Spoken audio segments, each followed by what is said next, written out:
Hello guys, welcome back to the channel YouTube demystifier. चलिए शुरू करते हैं आज के the Hindu newspaper analysis for the 24th of April 2023।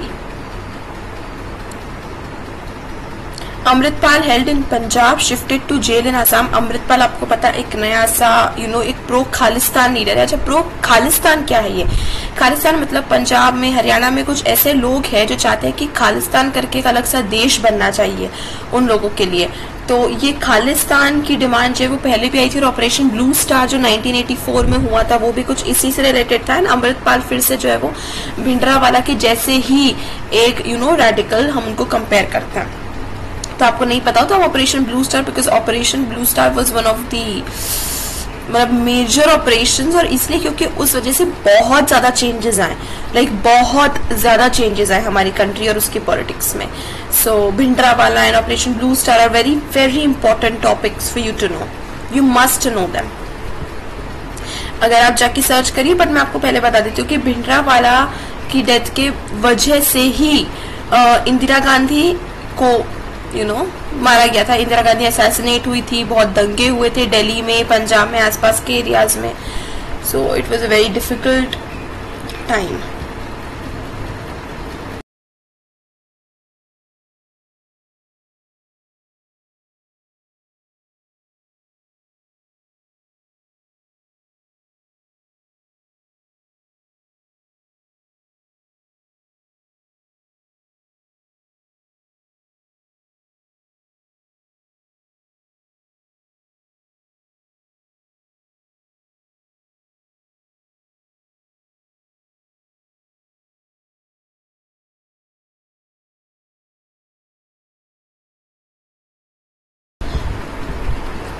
From assembly to markets, plastics पहले ही प्लास्टिक बैन हो चुका है, बट स्टिल प्लास्टिक्स अभी भी यूज में चल रहा है। सिंगल यूज प्लास्टिक जो कि नॉन बायोडिग्रेडेबल होता है, मतलब उसको बहुत टाइम लगता है इन्वायरमेंट में डिग्रेड होने के लिए। जैसे अगर आप देखते हैं, जैसे छिलके होते हैं, ठीक है, केले का छिलका है, आप 10 दिन उसको बाहर रहने दीजिए, वो पूरा काला पड़ के और डिग्रेड हो जाएगा, फिर धीरे धीरे करके मिट्टी में मिल के and with in a span of few days it will be over.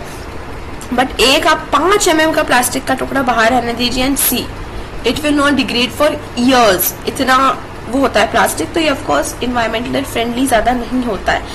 तो ये है, बल्कि लेकिन एक बात और है कि अगर हम इसकी अदर साइड से देखें, सो ऑफकोर्स उसका यूज भी बहुत है।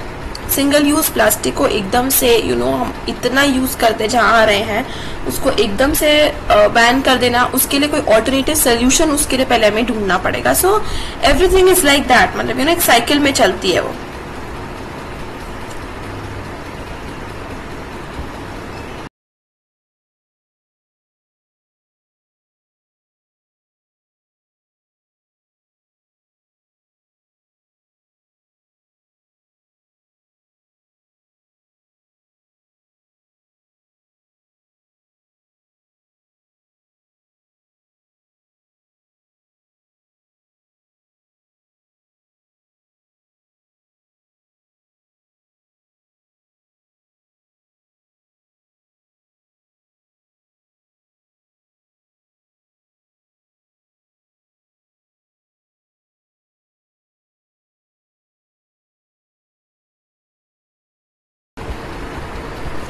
चैट जीपीटी क्या है? बहुत दिनों से इसका नाम सुन रहे होंगे, चैट जीपीटी। तो चैट जीपीटी बेसिकली एक प्लेटफॉर्म है, एक तरीके से हम कह सकते हैं सोशल मीडिया प्लेटफॉर्म है, लेकिन ये सोशल मीडिया से कई ज्यादा चीजें कर लेता है। मतलब ये आपको कुछ पढ़ा सकता है, आपके मैसेजेस सेंड कर सकता है, आपके मैसेजेस रिसीव कर सकता है, आपके क्वेश्चंस को आंसर कर सकता है एंड मच मोर। तो चैट जीटीपी एक बहुत ही वास्ट और डाइवर्स सा प्लेटफॉर्म है।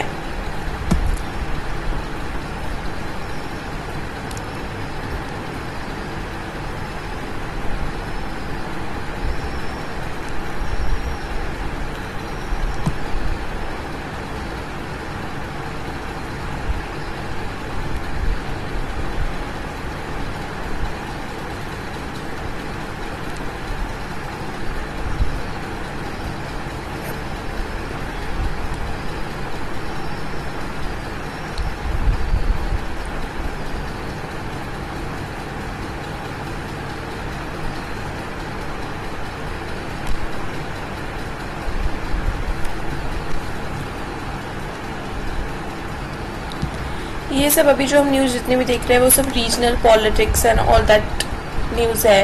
Bihar, Assam, Rajasthan, all these are all political news, regional political news.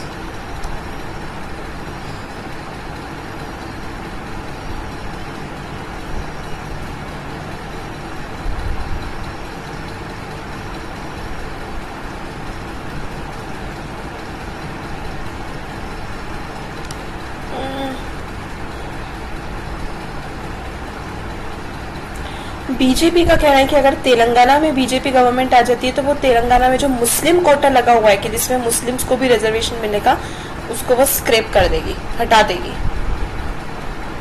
अब देख सकते हैं पॉलिटिक्स किस तरीके से खेल रहा है. जब दिख रहा है कि तेलंगाना में, वैसे ही कंट्री में भी Hindus of course are in majority, तो तेलंगाना में व्हाट इज द केसेस कि मुस्लिम जो है वो बहुत ज्यादा माइनॉरिटी में और बाकी जो है वो मेजॉरिटी में. सो बाय सेइंग कि हम मुस्लिम्स का कोटा हटा देंगे, they are wanting to gain the vote of the non Muslim people, जो मुस्लिम्स नहीं चाहते कि जो मुस्लिम्स को कोटा मिले.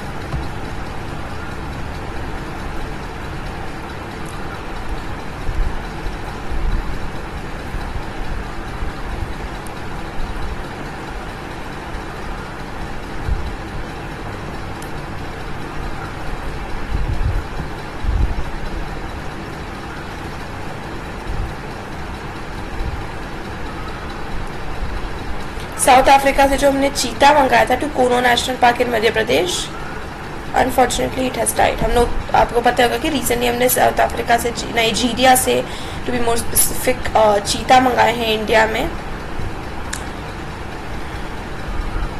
हो जाता है एनिमल्स को अडेप्ट करने में इतना आसान नहीं होता, उनको शिफ्ट करना, अडेप्ट करना, वही डाइट का ख्याल रखना. The conditions are to be met properly, it's very difficult.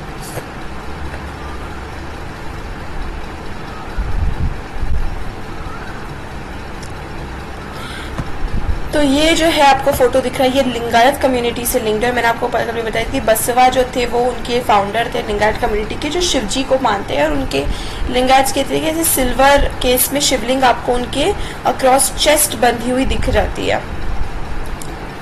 सो कर्नाटका में Lingayats are a very powerful community.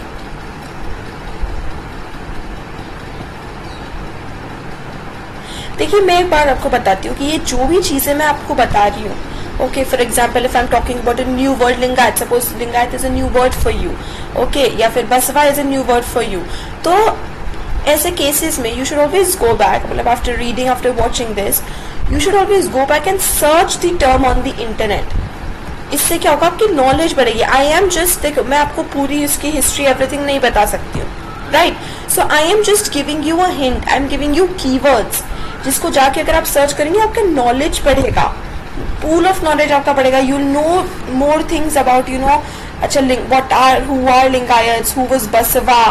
And सिर्फ यही नहीं, मतलब जैसे अगर मैं आपको बात करूँ कि अच्छा पैलेस्टीनियंस के बीच में, मतलब Palestine and Israel and Hamas, if I am talking about these words, तो इनके बारे में, सुडान में सिविल वॉर वगैरह चल रहा है, तो इसके बारे में यू शुड ऑलवेज, मतलब इधर रीड डीपली हियर. लेकिन हर बार यहाँ पे आप देखेंगे, यहाँ पे ज्यादातर आपको जो इस सेक्शन में मिलेगा वो क्या है, पॉलिटिक्स रिलेटेड.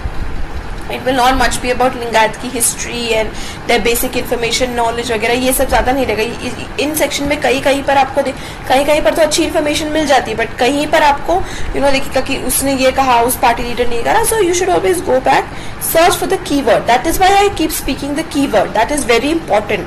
क्योंकि देखिए, ऐसे भी वीडियो में अगर 1 घंटे का भी बना लो, I can not tell you everything about everything. So you should have this tendency to know more, कि अच्छा ओके, ये ऐसा भी कुछ होता है. India's most populace can be more boon than bane. boon का मतलब होता है क्या है, वरदान, एंड bane मतलब श्राप. तो इट इज ट्रू, मुझे भी लगता है कि ठीक है, India is the most populous. इसको आप बेन जैसे मत देखिए, इसको आप एक श्राप जैसे मत देखिए. हमारे पास रिसोर्सेज नहीं है, एम्प्लॉयमेंट नहीं है, जॉब नहीं है, ये नहीं, वो नहीं. ये देखिए कि we have so much of man power. Today even if India go, मतलब Indians go out to study, आप सोचिए कि हमारे पास कितना Indians everywhere in the world हो जाएंगे. Indian originated, Indian origin people. So I think we should always look at the silver lining of things. अच्छी चीजों को देखना चाहिए.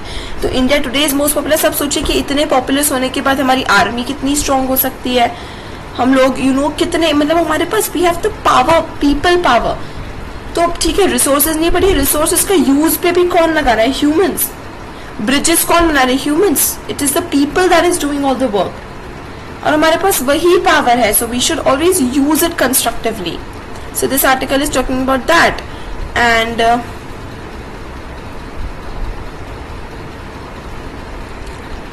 read this, but still read this whole article. Defamation perils, a dodgy case is being used to keep Rahul Gandhi disqualified. ये मैंने देखा है कि बहुत सारे लोगों के बीच में कंसेंसस बनती जा रही है that they are just making a case out of nothing to defame Rahul Gandhi, to adjoin the words like court case, bail, verdict, this, acquisition. मतलब इस टाइप के वर्ड्स को उस नाम के साथ जोड़ा जा रहा है to keep him out of politics. This is not me saying. ये जो है आपको आर्टिकल में आपको ये दिखेगा कि defamation perils, that is a dodgy case, एक छोटा मोटा केस out of nothing, कोई बहुत important serious केस, मतलब कोई बहुत वो नहीं है. It is being used to keep Rahul Gandhi disqualified. कि मतलब उस आप उतने से केस के बेसिस पे disqualifying someone is, no, I don't think the appropriate punishment for a politician of that level. But again, this is politics.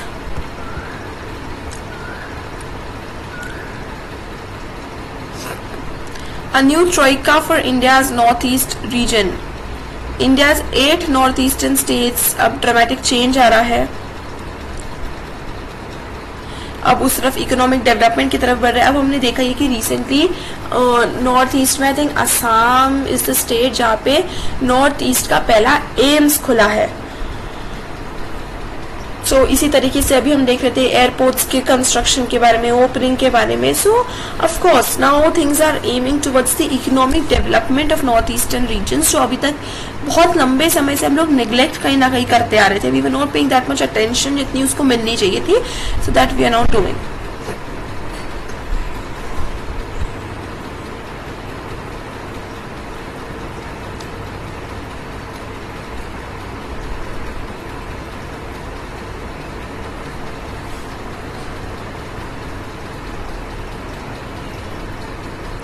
The opposition unity caution.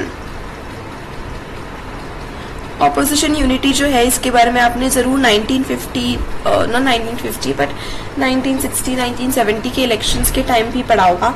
क्या हुआ था 1950 1955 में लगातार मेजॉरिटी से जब पहले इलेक्शन हुए तो कांग्रेस जीतती आ रही थी और वो ही पावर में हो रही थी. लेकिन तब गड़बड़ ये थी कि जो हमारे पास ऑपोजिशन था पूरा वो पूरा बिखरा हुआ था. सो वोट्स ऑपोजिशन को थोड़े मिल तो रहे थे बट वो ऑफकोर्स डिवाइड हो रहे थे अलग अलग पार्टीज में.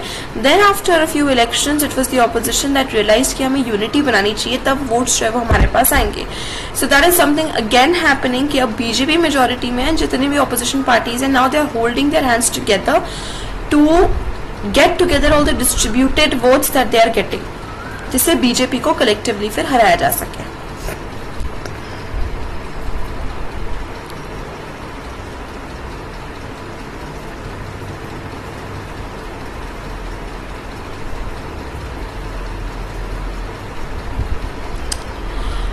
It's talking about the Balagam movie जो कि रिलीज हुई है and it is receiving quite nice good views and it's a movie based upon family bonding and love and basically Telangana culture and uniqueness को highlight करते हुए सा दिख रहा है. So you should watch that if you haven't.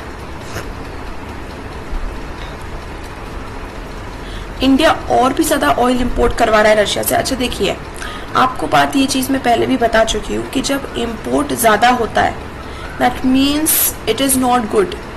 क्यों? Because import ज़्यादा में हम लोग इंडियन करेंसी को फॉरेन करेंसी में कन्वर्ट कर रहे हैं.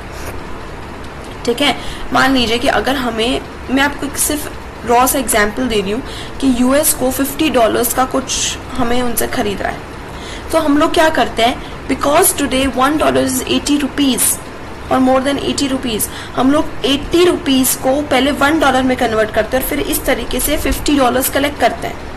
So what we are paying them for $50 is actually 400 Indian rupees. तो हम क्या करें, जब इंपोर्ट करवाते हैं तो हमें ऑफ कोर्स यही दिक्कत आती है ना कि हम लोग इंडियन करेंसी को डॉलर में कन्वर्ट करते हैं तो हम ज्यादा पैसे दे रहे हैं। एक्चुअल में उसकी वैल्यू क्या है, 50 US डॉलर्स में भी इट्स $50 ओनली, तो 50 उसकी वैल्यू है। लेकिन जब हम करेंसी जोड़ देते तो वो $50 इज इक्वल टू 400 रुपीज। तो imports is not always a good thing. Exports हमेशा इम्पोर्ट से ज्यादा होना चाहिए। क्यों? क्योंकि जब हम एक्सपोर्ट कर रहे हैं, for example we are exporting something, so we are getting that in again, फिर अब हमें उसको कन्वर्ट, जैसे कि अगर हमें US पे कर रहा है तो फिर हमारे पास फॉरेन करेंसी आती है। सो that is something that is export should be more than import. लेकिन ट्रेड डेफिसिट बलून्स, मतलब कि ट्रेड में अब ये जो जो ऊपर नीचे डिफरेंस है वो अब बढ़ रहा है, so this should be tackled. और अच्छे से हम और भी ज्यादा अब ऑयल जो है वो इम्पोर्ट कर रहे हैं।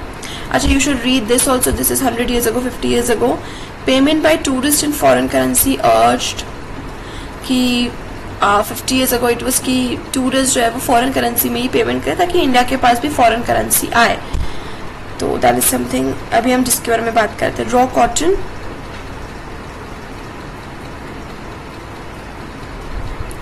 it is about loose cotton and spinning mills and all.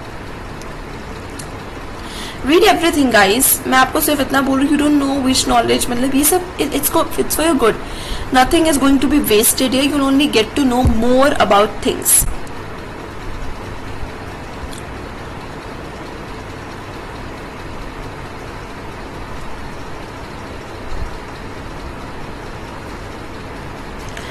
Crypto legislation EU का, EU यानी यूरोपियन यूनियन। अब आपको पता ही है, देखिए कि केस क्या है कि अब क्रिप्टो करेंसी बहुत ज्यादा आ रही है, bitcoin and crypto currency and this and that and पता नहीं क्या क्या चीजें। So of course for that now the government need to make newer legislation ताकि हम क्रिप्टो करेंसी को मैनेज कर सकें। ओके, तो यूरोपियन यूनियन ने भी कुछ नए लेजिस्लेशंस बनाए हैं अपने उसके लिए। तो उन्होंने सबसे पहले तो first set of comprehensive rules को अप्रूव कर दिया है जिससे क्रिप्टो करेंसी को रेगुलेट करा जा सके। तो European union is one of the first ones. अभी तक हम लोग इस पे डिबेट ही कर रहे हैं whether we should allow it for not, और क्या होगा फिर situation, because it's not that easy. Crypto currency is not actual money, it's a prototype of actual money. So अब let's see what will happen.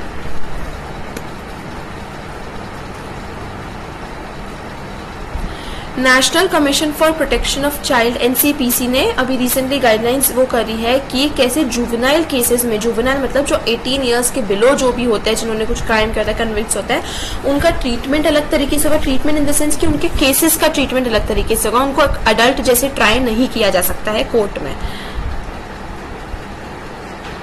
LockBit ransomware जो है वो एक virus software है जो कि एप्पल कंप्यूटर्स को टारगेट कर रहा है। सो of course you should read. देखिए मेरे साथ दिक्कत ये आती है कि आई can not go line by line, word by word, मैं पूरी तरीके से रीड नहीं कर सकती हूँ। So it is you at the end जिसको डिटेल में सब कुछ रीड करना चाहिए for your own good.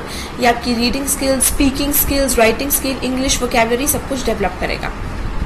Sachin Tendulkar जो है वो आज 50 इयर्स के हो रहे हैं, उनके बारे में क्विज, और जैसे मैं आपको बताती हूँ कल आपने ये क्वेश्चंस पढ़े होंगे, read the questions again now with the answers, and इसको पढ़ने के बाद then just read the questions and leave it to it. कल आंसर्स के साथ फिर से क्वेश्चंस पढ़ेगा तो आपको जल्दी याद होगा।